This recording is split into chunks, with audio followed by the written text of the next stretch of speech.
What's up, YouTube?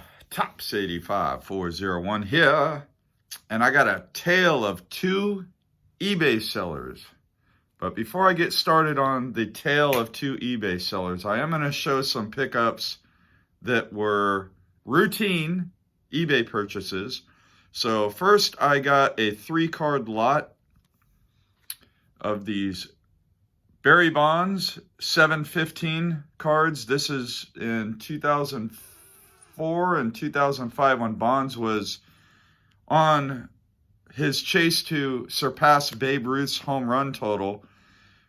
If you guys remember, I showed you those 1-of-1 cards where it would have like an inning and a game number. And if you didn't win the grand prize, if you sent that redemption card in, you got these cards. And I got 3 of them for the set. There's 16 total cards for the set. I now have 10. 4 more I got to pick up, and for whatever reason, people don't sell them as a set, and I missed out on a few more. Long story, but have a kidney stone, and I was out of it. You could probably see in my eyes I'm still a little bit out of it because I've been sleeping a lot the last couple of days. But anyways, that's those cards. So I got those 3. Glad to add those into the collection.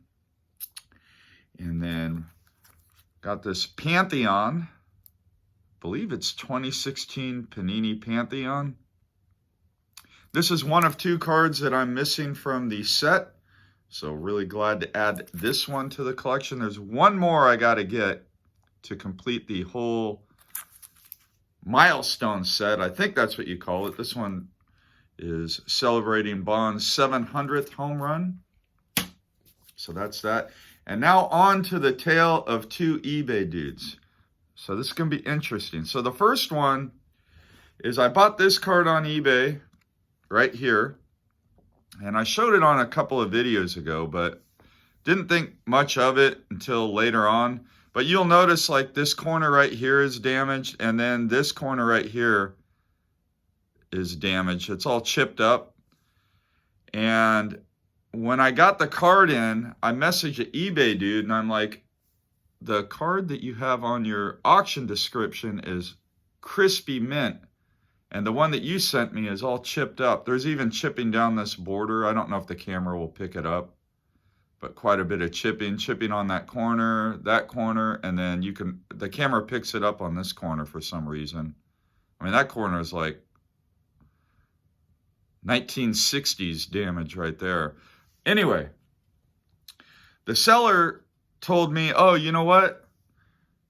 I'm so sorry. I have like 10 copies of that card, and I just put a random one in the mail.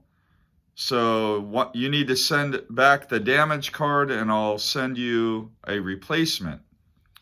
But he said that I have to send the damaged card back at my own expense, which really pissed me off because he admitted that he didn't send the card in the picture. He said, yeah, I still have 2 mint copies. Out of 8 copies, only 2 were mint, and the one I sent you was not the one in the photo.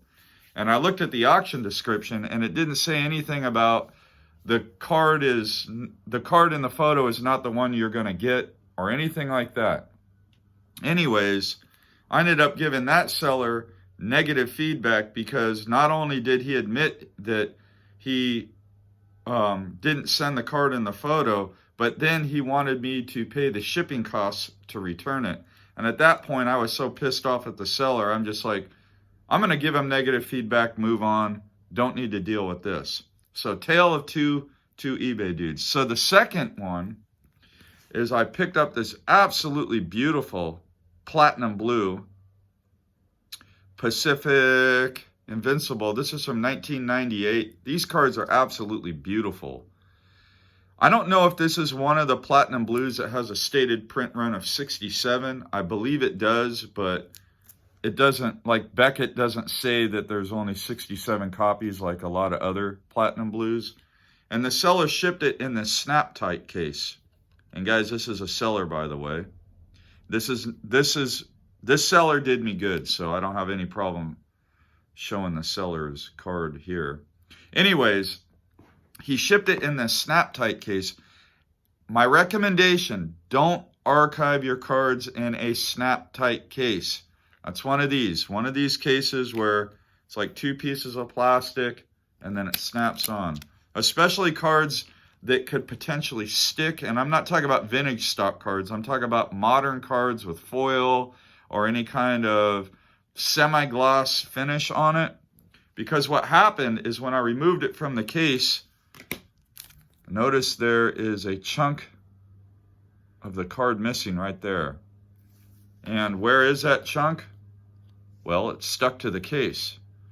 So I sent pictures to the seller. I said, hey, listen, this happened. The seller issued me a full refund and apologized. So tale of two eBay guys. Now, I am going to hold on to this card. He told me to keep the card because you can't find them. I mean, they're super rare. They don't pop up. I haven't seen one of these pop up in a long time. So I'm going to hold on to the card. But, I mean, I guess no financial loss for me. Just a lost opportunity to get a mint copy. But the seller did all that he could do. Can't complain. Gave him positive feedback. So hopefully, I don't know why I decided to post a video on a tale of two sellers, except just kind of talk about my experience as an eBay buyer, as a collector. And man, I don't know what it is, but since this hobby boom, there's been a lot of weird, wacky packaging, and I think people need to take a course on how to ship cards. In the case of this seller, he actually shipped it real well. It's just that probably when he purchased this card, it was in the snap-tight case, and it never occurred to him to take it out, make sure it wasn't stuck to the snap-tight case before he sold it. But he did me right, so I got no problem with the way he handled it at all. So that's it for now, guys. So thanks for tuning in. I'm a little spaced out here still. That kidney stone, man, I'm telling you, when you pass a kidney stone, the pain is so excruciating. It'll wear you out for a couple of days, man. I'm having like kidney stone aftermath. And it's only gone through my kidney. I haven't actually passed the stone through my urine yet. So that's a whole nother experience that I'm not looking forward to. But thanks so much for tuning in. And until next time, as always, happy collecting.